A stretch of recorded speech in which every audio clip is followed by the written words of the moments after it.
E é sempre um prazer estar aqui com vocês, porque, na verdade, é uma grande oportunidade de estudo para mim também, né? Então, de estudo, de partilhamento de estudo com vocês. Eu preciso compartilhar a tela. Vocês poderiam me autorizar? O Rosa Maria vai, compartilhamento? a Rosa Maria vai botar você como... Perfeito, foi. Isso. Eu só vou precisar aqui. Vocês estão vendo a minha tela? Estamos. Eu vou olhar aqui para vocês. Coloca naquele ambiente de apresentação. Isso, pronto, foi. Foi, né? Então, muito bem. A Cristiana já introduziu aqui, né, um pouco do nosso estudo de hoje. E, como eu estava dizendo, assim, é uma oportunidade muito bacana de aprofundamento, né, de estudo, e ler as palavras de Kardec, na verdade, voltar, né, reler essas palavras em diferentes momentos da vida, como isso faz diferença, né? Porque você vai captando, né, vai absorvendo ali as mesmas palavras, mas de formas diferentes, obviamente, a depender da nossa maturidade, do nosso momento de vida, né, do nosso olhar, das lentes que a gente está utilizando naquele momento da leitura. Então, hoje a gente vai focar de forma mais específica nos itens 12, 13 e 14. Então, portanto, eu não vou fazer aqui uma preleção, né, ampla de toda a introdução ao Livro dos Espíritos, né, desenvolvida, introdução essa escrita por Kardec. Então, eu vou assim, eu sei que em outras palestras, em outras reuniões públicas, alguns outros itens da introdução já foram tratados, né, previamente, e os demais itens ainda serão tratados. Então, vou tentar apenas situar esses itens aqui, em específico, num todo, né? Vamos ver se eu consigo alcançar aqui o meu objetivo e nós chegamos ao final aqui do nosso estudo com algumas impressões, com alguns pontos para refletirmos juntos. Então, vamos seguir aqui. O que é interessante assim, a gente pensar? Qual é o contexto prévio ao nosso estudo de hoje, né? Com foco naqueles itens que a gente já falou. Eu, como acadêmica, né, sou professora universitária, e a gente brinca muito que quando a gente está orientando uma dissertação, uma tese, uma monografia na graduação, a gente fala muito da importância da introdução, porque a introdução ela serve como uma apresentação do que a gente está fazendo.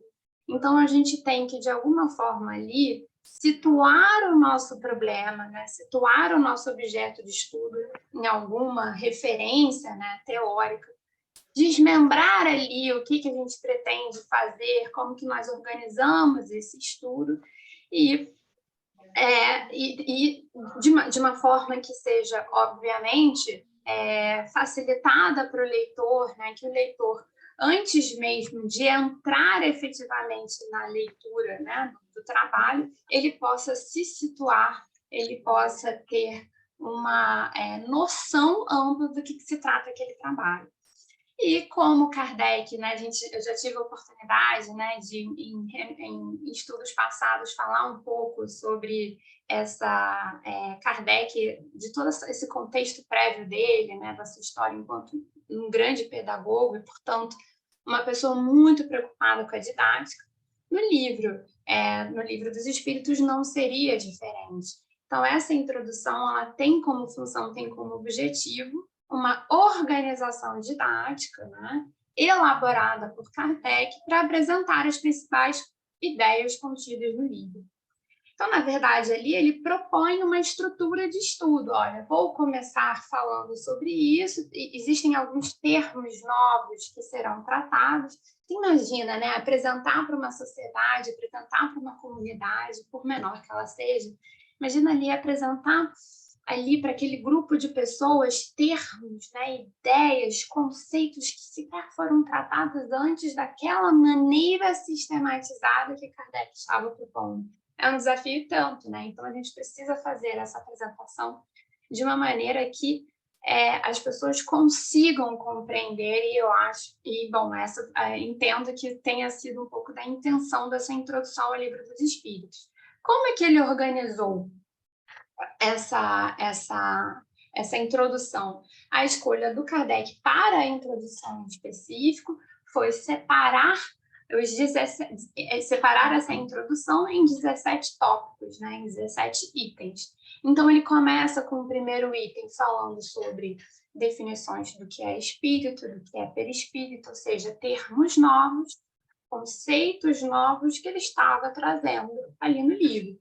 E aí, tanto que ele tem uma frase que eu coloco aqui entre aspas, que o ponto de partida dessa introdução é exatamente a seguinte expressão: para se designarem coisas novas, são precisos termos novos. Né? Então, ele entende, obviamente, até por conta de toda a sua veia pedagoga, né? Ele compreende a importância dessa didática, né? De você apresentar esses termos novos de uma forma devida, até porque eles vão ser trabalhados de forma exaustiva ao longo de todo o Livro dos Espíritos. Né? Então, são 17 itens, imagina, hoje a gente vai ficar aqui com apenas 3 deles. Né? Qual é, então, o nosso foco de hoje? A gente, como já falado previamente, nós vamos focar nos itens 12, 13 e 14. Ou seja, a gente já passou por aqueles conceitos mais básicos, né, do que é o espírito, do que é o perispírito, um pouco da introdução da comunicabilidade, né? E aí, esses itens mais ao final da introdução, eles estão agrupados, digamos assim, se a gente resgatar lá atrás também de palestras anteriores, né, os 5 princípios básicos, né, doutrinários, da doutrina espírita, esses itens eles estão situados, eles estão contidos no que a gente chama de comunicabilidade dos espíritos, né, na verdade, de mediunidade. Né? Então, mais propriamente, esses itens vão falar sobre as características de quem se comunica, da identificação do espírito comunicante, das propriedades da comunicação, da mensagem dada. Né? Então, ele tem ainda um desenho dentro desse grande grupo aí, do que seria explicar a mediunidade ou apresentar o conceito, né, de comunicabilidade dos espíritos. Ele está mais preocupado com as características e propriedades da mensagem dada e do espírito comunicante. Né? Então, a gente vai falar aqui um pouco sobre essas características. E assim foi uma leitura muito, muito prazerosa. Então, aqui, a partir de agora, a gente vai começar pela ordem em que essas ideias são apresentadas na introdução. Então, a gente vai começar pelo 12, depois vamos ao 13, ao 14, e aí a gente fecha o nosso estudo de hoje. Então, vamos começar aqui pelo 12, né? Para a gente entender um pouquinho do que a gente já sabe que, então, né, esse universo que esses focos estão tratando, eles estão falando sobre a questão da comunicabilidade, propriedade da comunicabilidade. Então, vamos dar um passo atrás, né, para a gente se situar aqui um pouquinho melhor. No item 11, como é que Kardec termina o item 11? Então, vamos ler juntos, assim, os últimos parágrafos, né, as últimas frases desse item 11, ele diz o seguinte: dentre os espíritos que vêm espontaneamente, ou seja, não foram espíritos, né, evocados ou uma comunicação direcionada, muito maior é, para nós, o número dos desconhecidos do que dos espíritos considerados ilustres, designando-se aqueles por um nome qualquer, muitas vezes por um nome alegórico ou característico. Então, aqui ele já está montando o pano de fundo para a gente, né? Ele está fazendo a distinção aqui, olha, a gente sabe que existem espíritos desencarnados que foram figuras conhecidas, figuras ilustres enquanto estavam encarnados, figuras públicas, mas que muitas das vezes, na grande maioria das vezes, os espíritos que chegam nessas reuniões, a partir da experiência vivida por ele, no momento de compilação, né, das peças doutrinárias, o número dos espíritos desconhecidos, dessas figuras ilustres, é muito maior, né? Então, como ele começa o item 12? Da seguinte maneira: como que nós identificamos a identidade do espírito que se comunica? Então, na verdade, ele começa ali com uma indagação: como se ter certeza da sua identidade? Né? Afinal de contas, um espírito pode chegar à reunião mediúnica e dizer, isso, inclusive, exemplos, né, que Kardec usa na introdução, dizer assim: bom, eu sou Fénelon, eu sou Napoleão, eu sou, enfim, Rei Luís XIV, né? Eu posso ser uma entidade, uma figura conhecida. Então, como nós vamos ter certeza da identidade daquele espírito que se comunica? E aí, Kardec, então, nos dá algumas diretrizes, assim. Eu gosto dessa palavra e eu acho que ele faz muito isso ao longo da organização dos seus textos, né? Uma primeira diretriz que ele dá, ele fala assim: bom, a gente tem duas situações possíveis, né, desses espíritos que se comunicam, que chegam até a reunião mediúnica, né, e se comunicam através dos médiuns, né? Então, uma primeira situação possível seria esse espírito se apresentar como uma personalidade conhecida, como, por exemplo, aquelas que eu acabei de citar: Napoleão, Fénelon, Rei Luís XIV. É importante lembrar que, aí Kardec deixa muito claro, né? Ele diz assim: importante lembrar que o mais comum é vir entidades desconhecidas do grande público. Então, na verdade, se alguém se autodenomina uma determinada personalidade, vale a pena, né, a gente prestar atenção naquilo, ouvir, prestar atenção, mas não nos esquecermos, né, que comumente os espíritos, a recorrência de espíritos desconhecidos.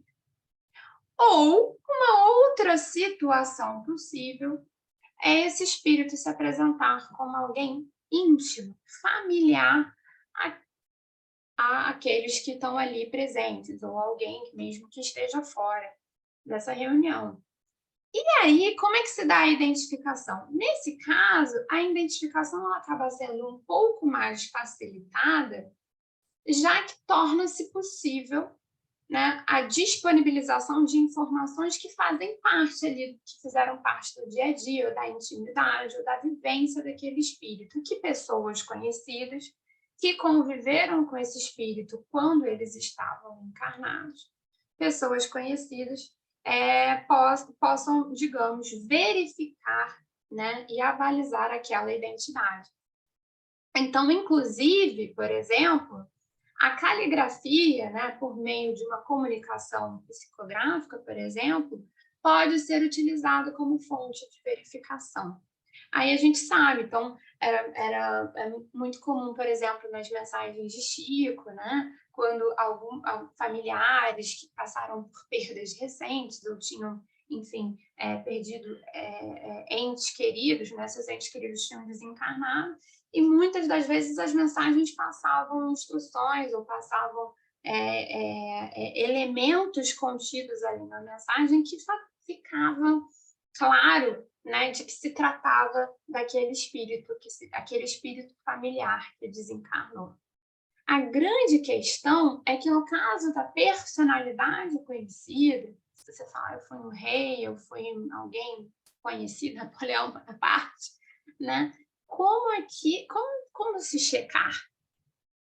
Na verdade, eu deixo uma pergunta anterior a isso, assim, o que é mais importante, assim?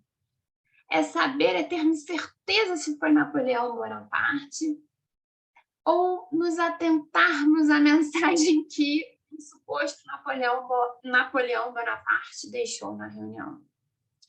E aí a gente tem aqui uma indagação, né? E que Kardec ele vai explorar isso bastante, muito bem, né? E muito bem, porque aí ele vai nos mostrar assim: O que é imbatível em situações como essa? Onde existe uma preocupação em que se queira identificar esse espírito comunicante, onde esse espírito comunicante está dizendo que é alguém, né? O que é imbatível nessas configurações? O caráter e a linguagem do espírito podem ser identificados por meio das mensagens deixadas. Então, Kardec coloca, isso são palavras que eu extraí a partir da minha leitura do que ele falou. Um homem, mulher de bem, que se apresenta numa reunião mediúnica, né? Se comunicando, não falará como um perverso ou um devasso. Então, na verdade, o que esse espírito, né, ele tem no seu íntimo, ele é revelado nas circunstâncias dessas mensagens dadas, dessa mensagem dada. Então, deixo aqui uma primeira reflexão para a gente pensar junto.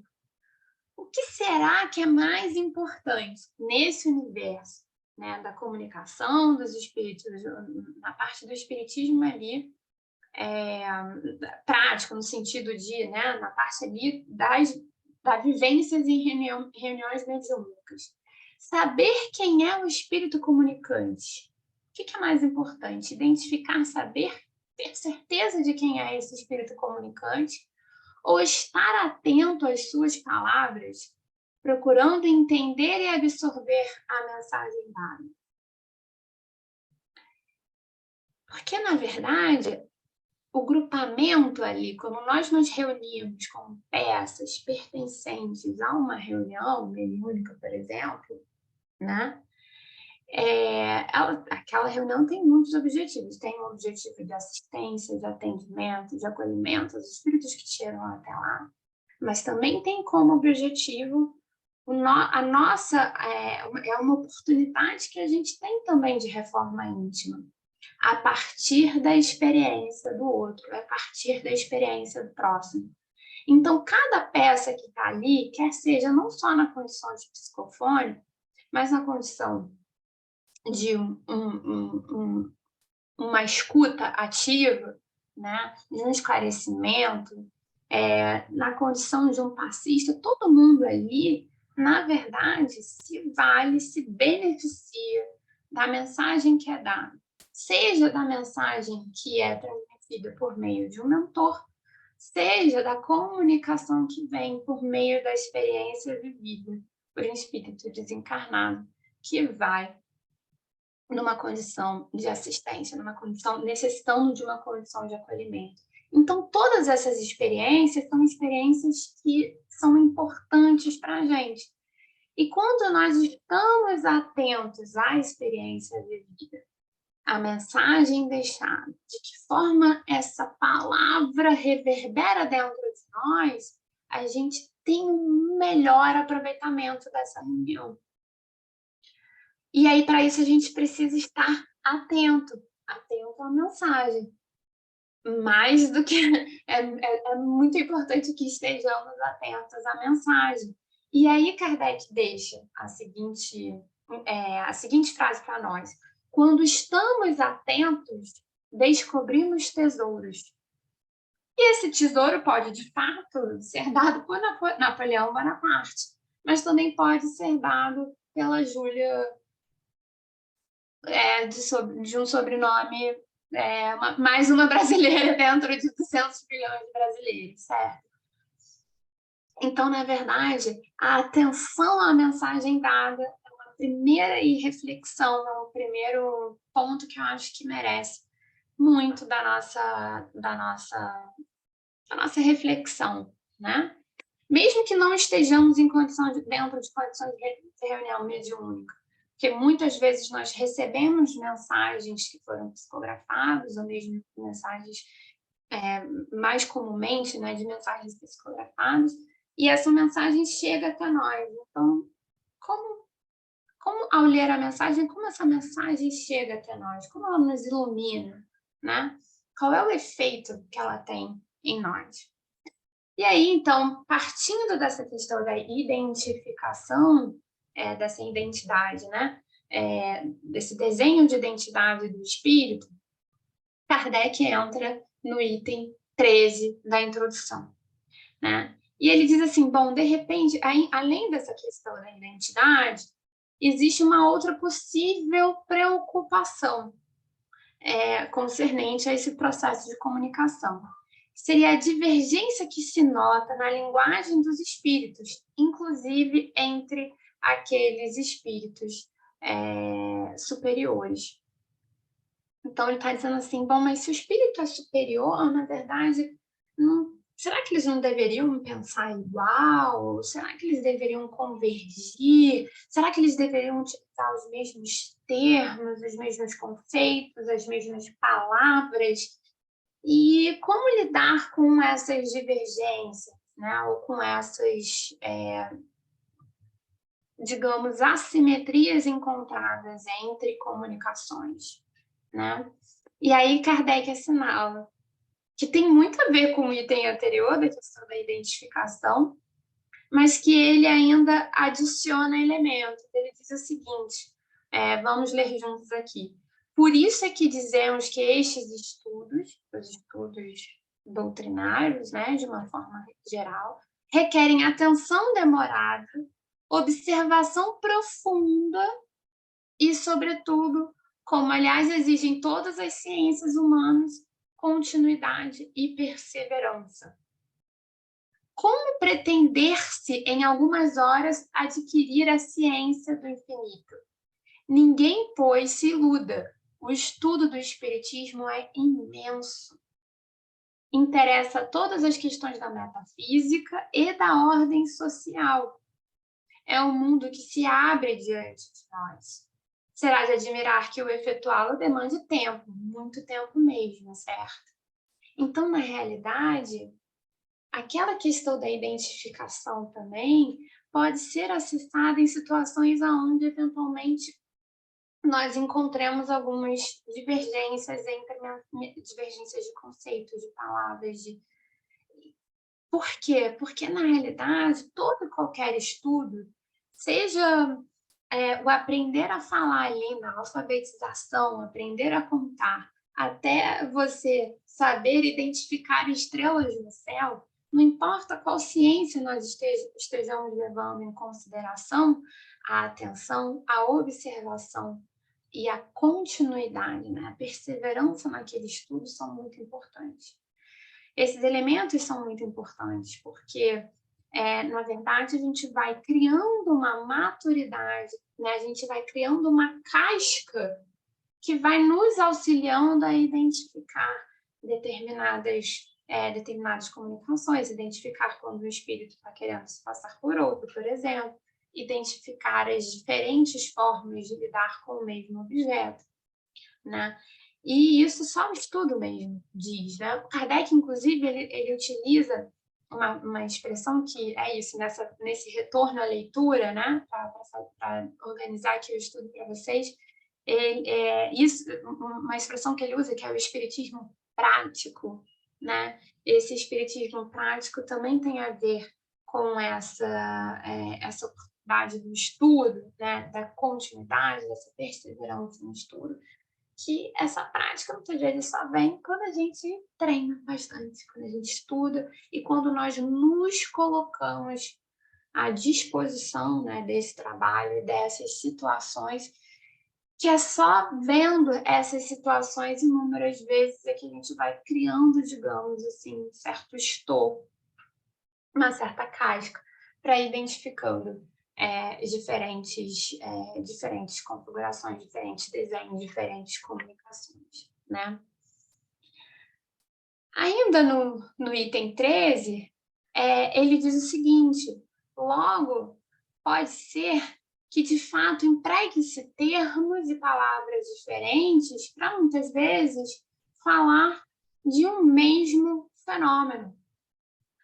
Então, há diferentes pontos de vista. Então, você pode ter um espírito superior que vai falar sobre uma determinada mensagem, sobre uma determinada questão de uma forma, com um colorido diferente. com com exemplos diferentes. Outro espírito, mesmo ainda na condição de espírito superior, um espírito mentor, ele vai ter uma visão diferente, uma entonação diferente também, vai utilizar exemplos diferentes.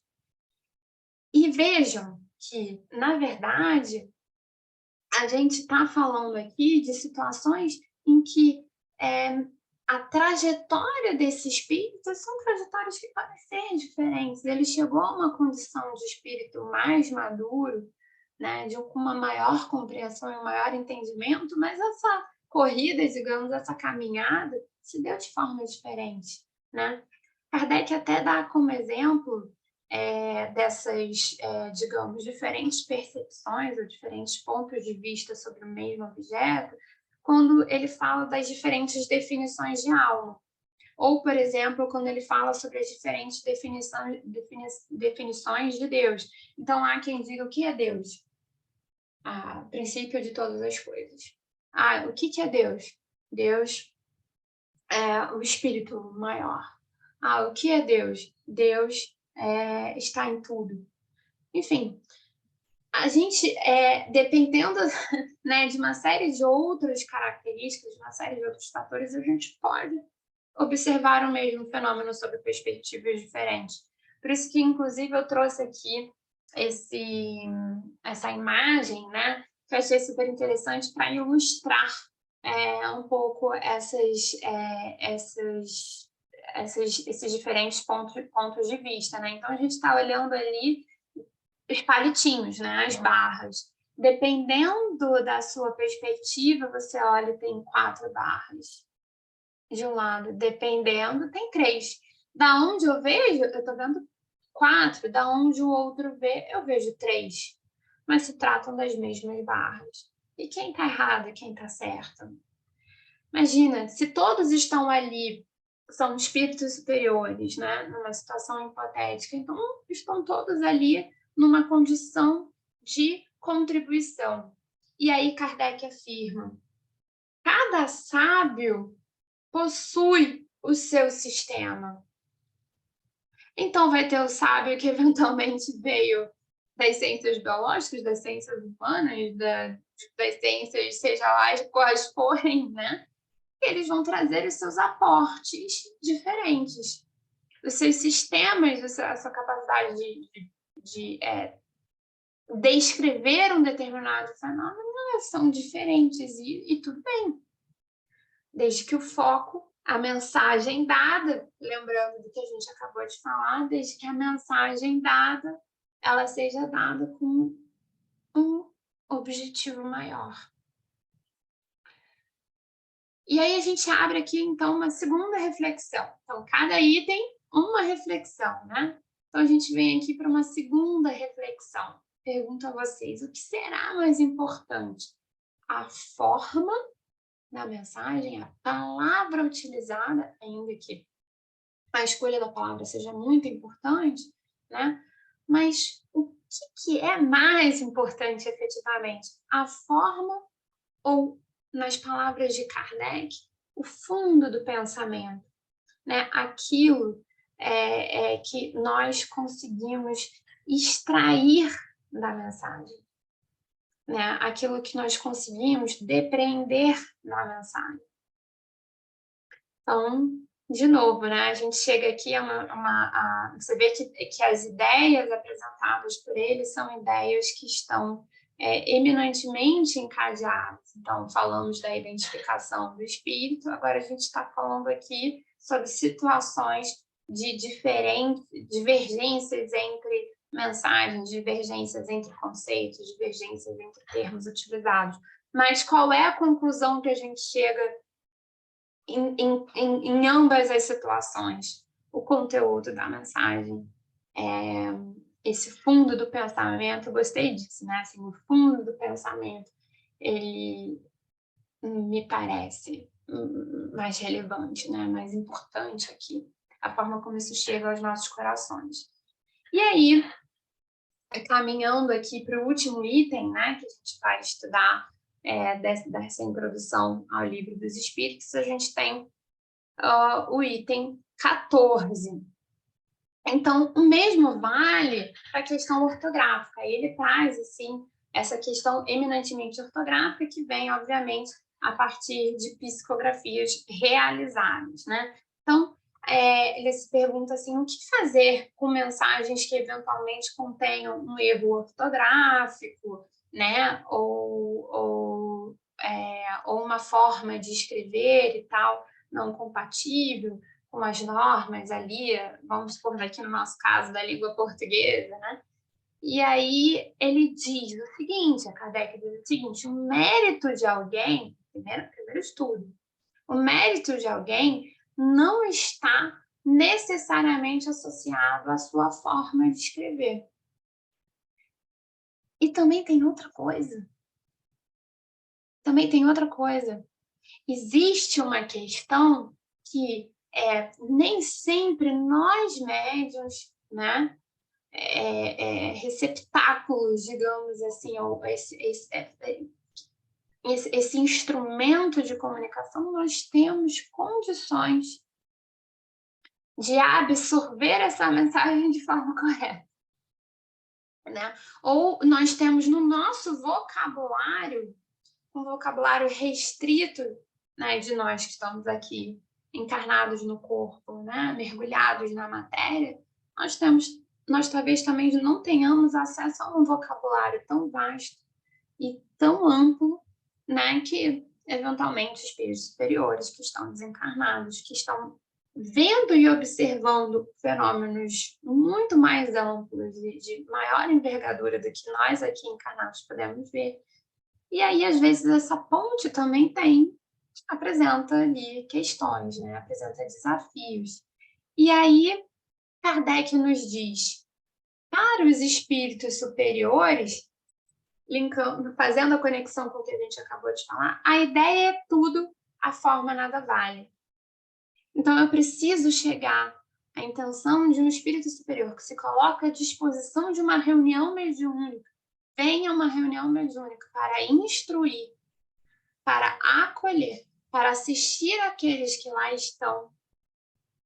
Ele precisa fazer com que a ideia chegue, com que as palavras utilizadas cheguem e sejam devidamente interpretadas, observadas, entendidas, compreendidas por aqueles que lá estão. Então, se eventualmente faltou um S no final, faltou um A, ou se a palavra utilizada não é esse o foco, né? Porque a ideia é tudo, a forma nada vale. E ainda assim, a gente tem que levar em consideração que existe, né, uma grande distância entre o vocabulário, digamos assim, que esses espíritos superiores possuem e o que o nosso aqui, como médiums ainda, né, em formação, e obviamente, como espíritos encarnados, nós somos capazes de expressar também. E, obviamente, aqueles que vão observar, vão ler a mensagem, vão ouvir a mensagem, também têm uma capacidade de entendimento, né? Inclusive, é muito comum nos livros de André Luiz, né, ele falar, ele está observando, né, um determinado fenômeno, às vezes é uma determinada paisagem, uma cor diferente, um colorido diferente, alguma coisa que nós ainda não existem palavras, não há palavras, não temos palavras para expressar o que eu estou vendo agora, ou o que eu estou sentindo agora. Porque exatamente existe essa distância, né, entre essas capacidades. Então, ainda assim, Kardec aponta que isso não significa que eles desconheçam, esses espíritos superiores desconheçam a linguagem correta. Quando há a necessidade de um ditado preciso, de uma poesia, de uma canção, de uma carta redigida, eles assim o fazem, mesmo em condições de ignorância do médium. Então, a gente tem inúmeros relatos, né? A gente sabe disso muito bem, que às vezes o médium sequer teve a oportunidade, né, de ser alfabetizado, por exemplo, e ele escreve uma poesia inteira, uma carta inteira, um texto inteiro na norma culta da língua portuguesa, por exemplo. Né? Então, isso é perfeitamente possível. Então, existe uma intenção por detrás, e essa intenção é que nós, né, quando estamos ali numa situação, vendo a mensagem, participando dessa mensagem, é que nós devemos estar atentos. E qual é a intenção? Onde se quer chegar, né, com aquela mensagem? Outro exemplo dado por Kardec na introdução ao Livro dos Espíritos ele fala muito assim, muitas vezes, espíritos superiores, eles sabem várias línguas, porque eles se comunicam de diferentes formas, de diferentes maneiras. E aí uma imagem, né, ao estudar aqui para o nosso estudo, me pareceu muito assim quando nós estamos lidando com um bebezinho, né, que está aprendendo a falar, né, está aprendendo a se expressar, e a gente fala, olha aqui, recentemente a gente estava aqui lembrando com os netinhos aqui e tal, então a gente fala assim, até as palavras mais simples, ó, mamãe, às vezes eles não falam a palavra completa, né, mamãe, eles falam mamãe, né? Eles estão ainda aprendendo a falar. Então, nesse circuito aqui também podem ter variações nesse sentido. Nesse caso, nós somos os bebezinhos e eles são os adultos tentando transmitir as mensagens, né? Também. Mas qual é a intenção? A intenção é compreender. Aí cabe a nós compreender a intenção por detrás do chamado, né, por detrás da mensagem. E aí, portanto, trabalhamos vimos aqui, então, os 3 itens. Então, o primeiro, a questão da identificação. O segundo item, a questão da divergência, que eventualmente acontece entre conceitos que são dados, que são transmitidos entre espíritos superiores. E a gente falou da terceira, aqui, que eventualmente esteja atrelados a alguma variação ortográfica na mensagem que é dada. E aí eu venho aqui trazer uma última reflexão aqui para nós, que é o que Kardec nos deixou nessa introdução, nessa apresentação de ideias, na organização desse estudo, né? Que é importante seguir critérios, os critérios deixados, né, por Kardec, quando nos dispomos a ler obras ditas espíritas. Então, nós temos constantemente acesso a diferentes livros que saem, diferentes livros que eventualmente são psicografados, ou romances, ou, enfim, uma literatura vasta e que cresce, né, bastante com o passar do tempo. E aí, qual é o nosso papel, qual é a nossa responsabilidade em tudo que chega até nós? Inclusive quando nós estamos também num ambiente de reunião mediúnica. Esse estudo, essa identificação, essa apropriação da mensagem dada, ela requer tempo e estudo para uma correta identificação. Então, é muito importante que nós não nos furtemos de fazer isso que nós estamos fazendo aqui, né, de ter acompanhar as reuniões evangélico-doutrinárias, porque a gente aprende muito nessas oportunidades, participar dos grupos de estudo, fazer as nossas leituras na medida das nossas possibilidades, conversarmos uns com os outros, trocarmos uns com os outros, trabalhar, ir ao encontro do outro, porque essas oportunidades, elas nos convidam ao estudo, né? Elas nos convidam ao estudo. E o próprio tempo também vai nos auxiliando a como filtrar tudo que chega até nós, né? Agora, por exemplo, com o desenvolvimento, né, das tecnologias digitais, dos aplicativos de mensagem, muitas vezes chegam mensagens psicografadas por Bezerra de Menezes, por figuras ilustres, né? Isso também é muito comum em reunião mediúnica. Às vezes a gente acaba, até mesmo sem querer, o primeiro nome que vem, às vezes, é de um espírito que seja próximo da casa, né? Que seja próximo às pessoas que estão ali à reunião, porque é natural. São espíritos que fazem parte das nossas conversas, que eventualmente estiveram conosco. E aí só o tempo. O tempo e o estudo que nos auxiliam nesse combo, que nos auxiliam efetivamente a identificarmos a mensagem, o teor da mensagem, mas, sobretudo, o que ela nos agregou. Eu li isso daqui, eu entendi, isso me agregou de alguma forma, isso me transformou de alguma maneira, né? Isso mudou, me trouxe, adicionou alguma informação à minha forma de ver o mundo, né? E a mediunidade, essas mensagens que são extraídas, o que porventura venham de reuniões mediúnicas, né, ou de processos, enfim, mediúnicos, ela tem um fim, ela tem um objetivo. É claro, de novo, tem um objetivo de assistência dos espíritos que chegam lá para a situação de acolhimento, né, de escutativa, de troca, mas elas, sobretudo, nessas situações, elas nos levam à condição de reflexão a cada situação e a cada experiência vivida no ambiente ali da reunião mediúnica. É para isso que também nós estamos lá. Nós aprendemos com a dor do outro. Nós aprendemos sendo veículo, nós aprendemos quando escutamos, nós aprendemos quando conversamos com esses espíritos, nós aprendemos quando lemos a mensagem psicografada, quando ouvimos a mensagem mediúnica. Então, esse ponto de partida, esse pontapé inicial, é nos levar à reflexão. Então, aquela mensagem nos levou à reflexão.